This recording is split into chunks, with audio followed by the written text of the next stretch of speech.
एक आदमी ने एक बहुत ही खूबसूरत लड़की से शादी की। शादी के बाद दोनों की जिंदगी बहुत प्यार से गुजर रही थी। वह उसे बहुत चाहता था और उसकी खूबसूरती की हमेशा तारीफ किया करता था। लेकिन कुछ महीनों के बाद लड़की चर्म रोग से ग्रसित हो गई और धीरे धीरे उसकी खूबसूरती जाने लगी।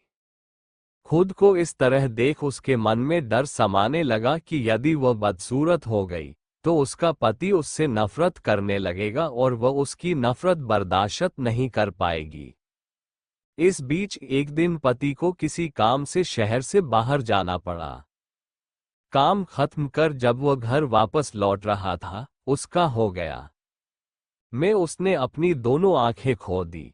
लेकिन इसके बावजूद भी उन दोनों की जिंदगी सामान्य तरीके से आगे बढ़ती रही। समय गुजरता रहा और अपने चर्म रोग के कारण लड़की ने अपनी खूबसूरती पूरी तरह गंवा दी। वो बदसूरत हो गई, लेकिन अंधे पति को इस बारे में कुछ भी पता नहीं था।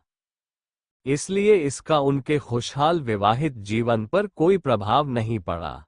वो उसे उसी तरह प्यार करता रहा। एक दिन उस लड़की की मौत हो गई। पति अब अकेला हो गया था। वो बहुत दुखी था। वो उस शहर को छोड़कर जाना चाहता था। उसने अंतिम संस्कार की सारी क्रियाविधि पूर्ण की और शहर छोड़कर जाने लगा। तभी एक आदमी ने पीछे से उसे पुकारा और पास आकर कहा, अब तुम बिना सहारे के अकेले कैसे चल पाओगे? इतने साल तो तुम्हारी पत्नी तुम्हारी मदद किया करती थी। पति ने जवाब दिया, दोस्त, मैं अंधा नहीं हूं। मैं बस अंधा होने का नाटक कर रहा था। क्योंकि यदि मेरी पत्नी को पता चल जाता कि मैं उसकी बदसूरती देख सकता हूं, तो यह उसे उसके रोग से ज्यादा दर्द देता।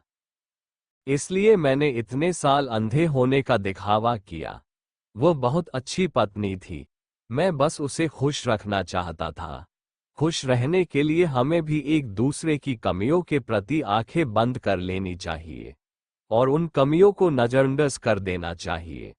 Smile with a hello, smile with a hello, smile with a hello, smile with a hello. कहानी यहीं पर समाप्त होती है। कहानी सुनने के लिए बहुत बहुत धन्यवाद। आप लोगों को कहानी अच्छा लगा हो तो अनमोल ज्ञान हिंदी कहानी इस चैनल को लाइक और सब्सक्राइब करें। आप लोगों को दिल से धन्यवाद। Smile with a hello, smile with a hello, smile with a hello, smile with a hello.